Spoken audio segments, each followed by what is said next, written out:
Sue, I want to talk with you about apparitions of the Blessed Virgin Mary, especially centering on the appearances of Mary in Medjugorje and what we know these days as Bosnia, the former Yugoslavia. And I like talking with you about this topic because you have a certain passion about it. Your passion comes out in talking about the Blessed Virgin Mary. It's obviously part of your own piety and religious sensibilities, and therefore I appreciate the opportunity to discuss that with you. Let's talk a little bit about Medjugorje, and it takes us back to the visions there began in June of 1981. So let's put this in a little bit of context. What we've got historically is a period of time around the Protestant Reformation when Mary was not seen as important and there didn't seem to be so many claims of apparitions. But now, in the 19th and 20th century, we've got all kind of claims. I mean, hundreds of them, maybe thousands of them, that people who say they have seen the Blessed Virgin Mary. And some of them, it's good to distinguish this out, some of those have received a sort of formal approbation, usually done by the local bishops.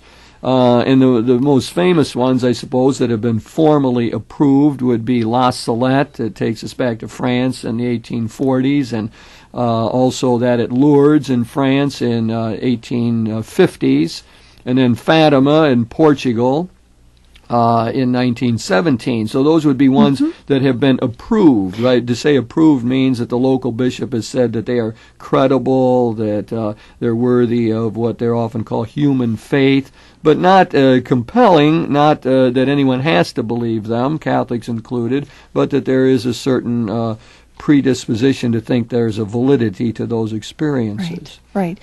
7 of them have been approved, and the last ones that were the 2 that took place in Belgium back in 1932-33. So since that time, there's a lot of investigation being done in good faith to see that. But the one we're going to focus on today is still in the process. That's right. It's important to say the Medjugorje is distinguished out from Fatima and Lourdes, the more famous ones, I suppose, from the past, in that official approbation has not been given by the local bishop. And we might see some reasons why that is the case as we go along here. It may come pretty soon. Some of these others waited 5, 13 years.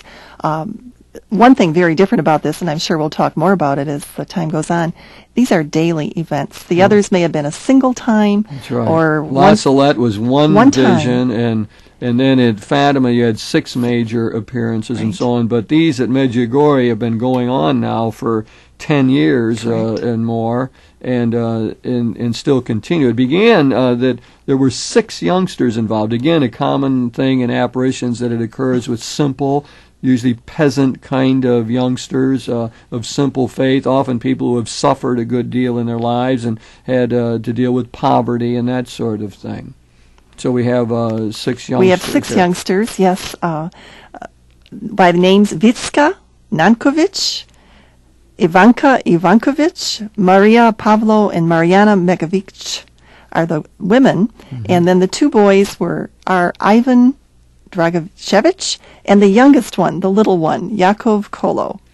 And what seems to happen with them is that they hear the secrets only for a given period of time, that they all receive 10 secrets. And then when they get to the 10th one, then they don't hear them anymore. Right. The vision stopped for them, right? Mariano was the first one to receive all 10 secrets, and Christmas of 1982 was her last one.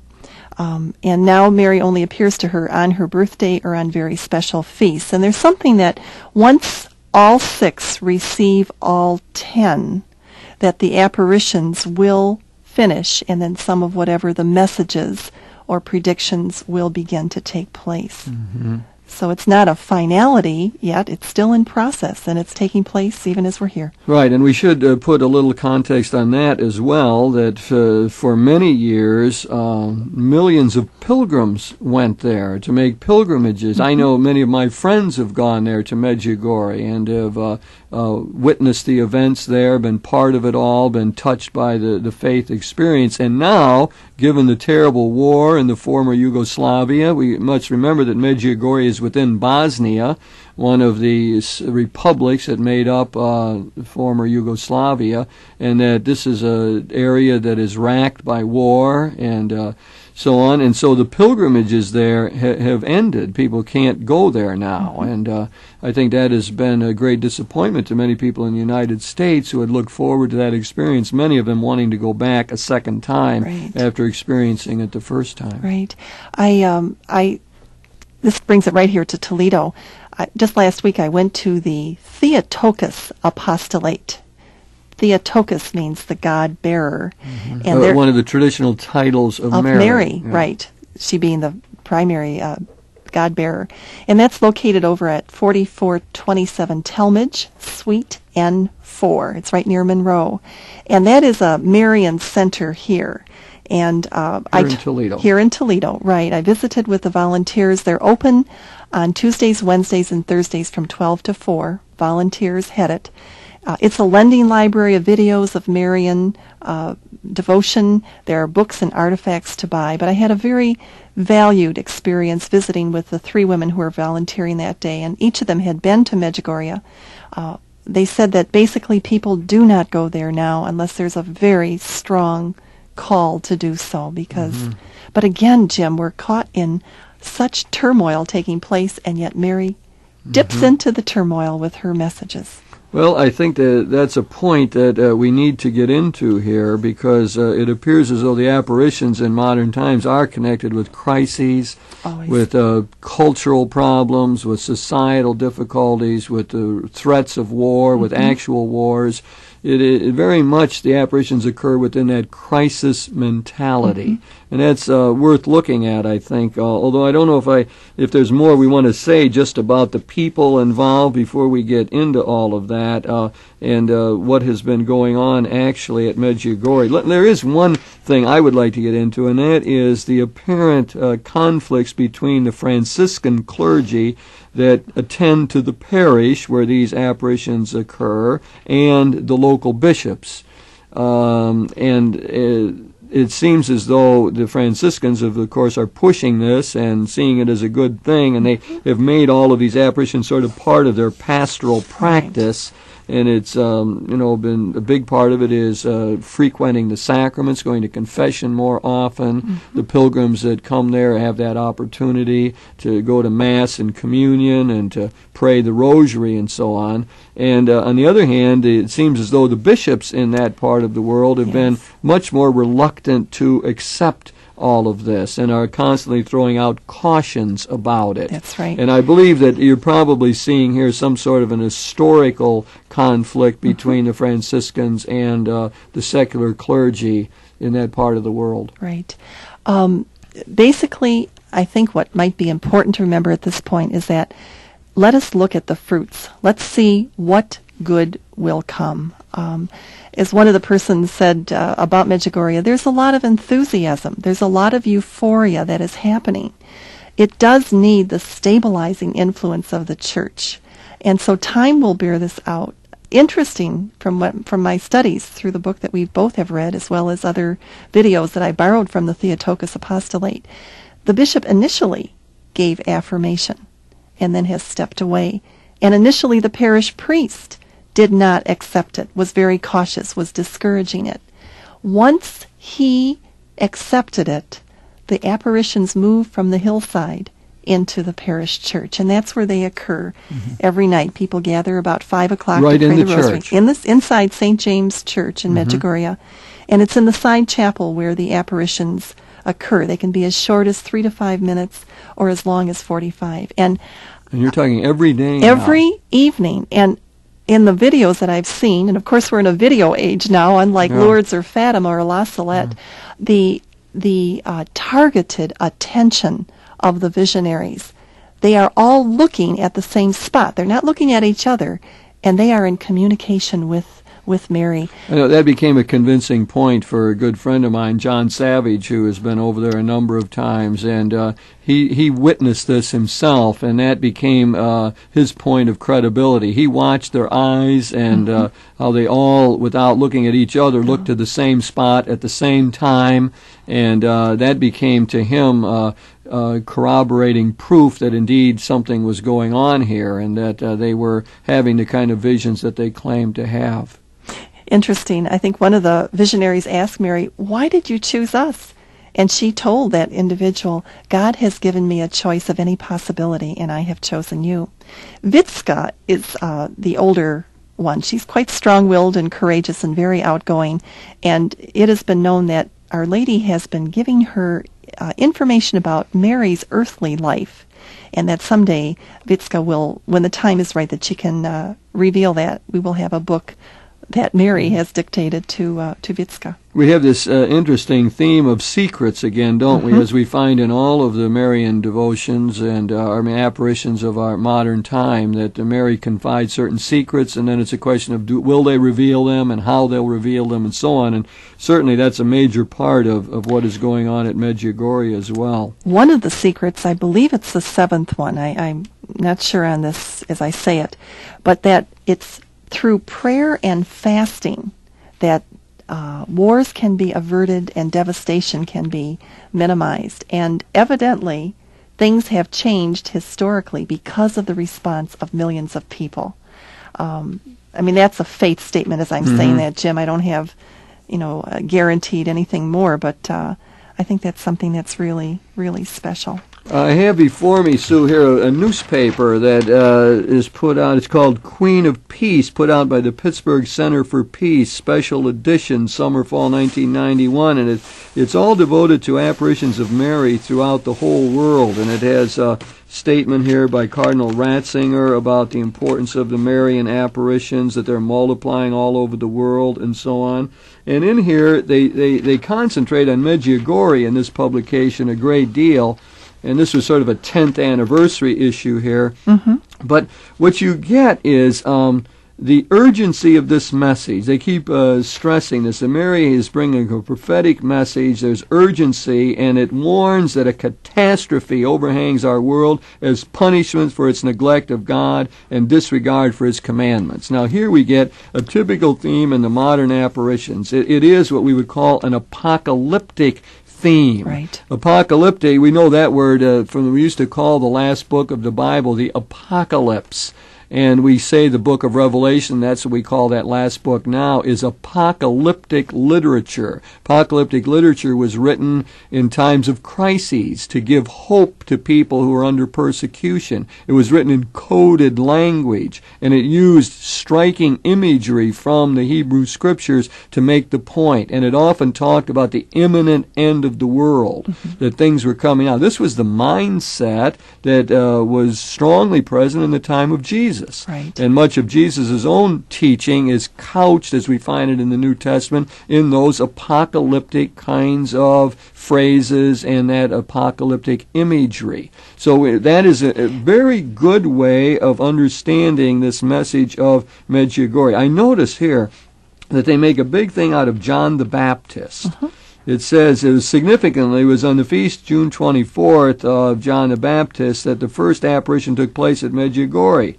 And they see the message of Medjugorje as being the same sort of thing preached by John the Baptist. And if you go back to that, this is difficult times. You got to repent, do your penance, pray, change your way of life. Okay. Granted, he was the forerunner of the Lord the first time round, and the Medjugorje believers feel that Mary now is the forerunner of the second coming. When you mention all the apocalyptic events and all, I await it with faith. I don't await it with dread. I also go back to Scripture and say that we do not know the day or the hour or the end of the world. And there's just a little piece of me that holds my breath when I hear about these events, that I don't quickly say, that means in 1999, if thus and so takes place. That's in God's total plan for us. That's right. And for us to be ready all the time. Yeah, I think that is the message of Christ and of the New Testament when, the end times are approaching, the hour is at hand, this generation will not pass away till these things happen. That's the apocalyptic tone in the teaching of Jesus. And the way many theologians interpret that these days is to say the point of it is don't just put things off. Don't just procrastinate. Don't think you can solve it all, straighten it out later on. Now is the moment of decision. In the New Testament, Greek word for time is kairos. This is the kairotic moment, the moment of kairos, and you must decide now, and don't, let the dead bury the dead, leave your father and mother, all that language of the Gospels that says, do it now. And I think you get that tone in the messages emanating from Medjugorje. This is a time of catastrophe, and we have to have, it says we need a keener sense of urgency in the face of impending punishment from on high. Urgency. Right. And I do see all of this an invitation for us to reflect on our own values. I mean, the messages that are coming through Medjugorje are similar to what Jesus' messages were. They're typically 6, and they really promote them, and that is that we must have faith. Faith is the core of what I do. We pray for peace, and peace will come from conversion and reconciliation within ourselves, between ourselves, among ourselves. And that prayer is important, common prayer. The message is that the greatest is the Mass. Even when one of the visionaries was asked, which is more important to you, the Mass or the apparition? And that person immediately said, it is the Mass that is vital. And we're also asked to pray the Creed, as well as 7 Our Fathers, 7 Hail Marys, and 7 Glory Bees to the Father. Now that's manageable. The Rosary is ideal and would be preferred, but none of us is too busy that we could not join ranks with millions of believers all around to pray the Creed and the 7 Our Fathers, Hail Marys, and Glory Be. Medjugorje also does encourage us to take advantage of penance and even a suggested monthly confession, and a conversion on that daily restoring of our relationship to God. And finally, fasting on Fridays by bread and water alone. And this could avert disasters and war. These are some of the things that are called for by the message coming out of Medjugorje. My sister-in-law took the fasting very seriously for 2 years' time, and that was a deep, steeped opportunity of growth for her. So these are, faith, peace, prayer, penance, conversion, fasting. That's all New Testament. It's fleshed out in a way for us to listen to it now. I think we need to focus on that a bit more. The matching up these apparitions and the messages given out by the seers, the visionaries, in relationship to the New Testament. We must remember that for us Christians, Christ is the final word, and that the New Testament witnesses to Christ, and it becomes our normative guide for interpreting all subsequent insights into the divine-human relationship. Any claims to understand something about God and the world have to be matched against that. And you made a number of different points about that I think are valuable that I would like to go back and highlight. One is that in the New Testament, Jesus, when asked about the end time, says, no one knows that, only the Father, even me, the Son of Man, doesn't know that. And therefore, how does anyone else know it? And therefore, we have to be very careful in looking at apocalyptic imagery. And remember, we're dealing with a literary form. We're not dealing with literal statements. We're not dealing with predictions of exactly when the end of the world is going to come, although many would end up interpreting it that way. So we must go back to the New Testament that tells us that Jesus himself said, I don't know that, and we really can't claim to know more than Jesus does. Now, another point that I would like to try to clarify there is this idea of certain fear about all this. I mean, I don't think ever that the Christian message is meant to produce fear in us. I think that anything that talks about God's anger has to be balanced by talk of God's love and God's care and compassion for us. And I think that anything that looks at the world and sees sinfulness and troubles and problems needs to be balanced by our sense, Pauline sense, that wherever sin exists, grace more abounds. Right. So we must match this up with the fundamentals of our Christian faith. And then, as I think you did so skillfully there, try to draw out of that the modern version of those traditional truths, which call us, as you said, to prayer, to fasting, to penance, to celebration of the sacraments, all with a view to trying to make the world a little bit better place. It almost sounds too simple. It isn't simple to do those things, but I think that we are gifted in grace to be living right now in God's divine plan. We're here now instead of 100 years ago or 100 years, but we're on the threshold of a deep spiritual transformation and renewal. And Mary is here to be our intercessor, to intervene. She's available to us. We don't have to follow it, but there's such graced opportunity. I would like to just recommend a book that about Medjugorje for those who might be interested in learning more. It's very easy reading. It's by Wayne Weibel, put out by the Paraclete Press. He wrote this in 1989, and it's called Medjugorje, the Message, and it gives a Protestant perspective. He has been worldwide known. He even visited here in Toledo last February. I believe he was at a couple of the local parishes here. And I don't read that fast, but I picked this book up on Sunday night, read it halfway through, and by Monday night I was finished, 350 pages. But it's one of those that you just keep going. And I think because this is the upfront center apparition of Medjugorje, granted there's others maybe taking place, it behooves us to become knowledgeable. And your invitation to join you on this program, Jim, has provided that for me. So I hope it's going to be a stepping stone towards my own faith. Yeah, well, I think that it certainly provides access to a distinctive type of piety and to look at the essentials of the Christian faith from a perhaps different perspective. While we're mentioning books, there's a very helpful book written by Sandra Zimdars, Zimdars-Swartz, called Encountering Mary, which takes an objective view of the apparitions of the 19th and 20th century and includes Medjugorje in the discussion. And what the book fundamentally tries to do is recount what we know about what happened there and to trace the evolution of the ideas from the original visionaries' perceptions through the way it gets filtered through family, through parishes, through the church as a whole, through media, through the devotees who come to the shrines. Very helpful kind of thing, and it helps us to see, I think, the historical and cultural setting for all of this. Again, we're dealing with Medjugorje, we're dealing with conflict, and now heightened to a tremendous degree with the ethnic cleansing problem, which is just such a horrible and has produced such atrocities. Yes. And we may have to see it in the light of that and the impending crises and the difficulty in achieving world peace. Much of the apparitions we've had in the 19th and 20th centuries again have been dealing with that problem of world peace, of what do we have to do, and it has emphasized one side of it, that is the personal conversion side. We don't find much in the messages of a political, economic nature directly.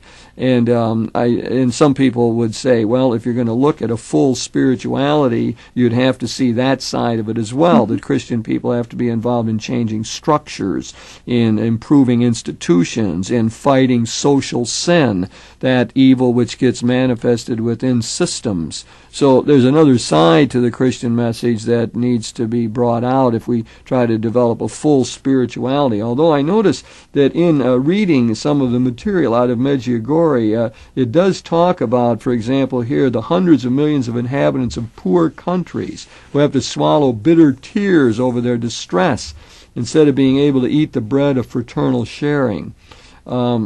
The world is before the common Father of all humankind in a state of mortal sin. That's very close to what the liberation theologians, for example, talk about as social sin, that the inequities that exist in the world are sinful and that we have to figure out how to overcome it. Now, what I just quoted is from one of the publications devoted to the phenomenon of Medjugorje. And I think it again is part of this overall effort to broaden out the message there and put it into some sort of context.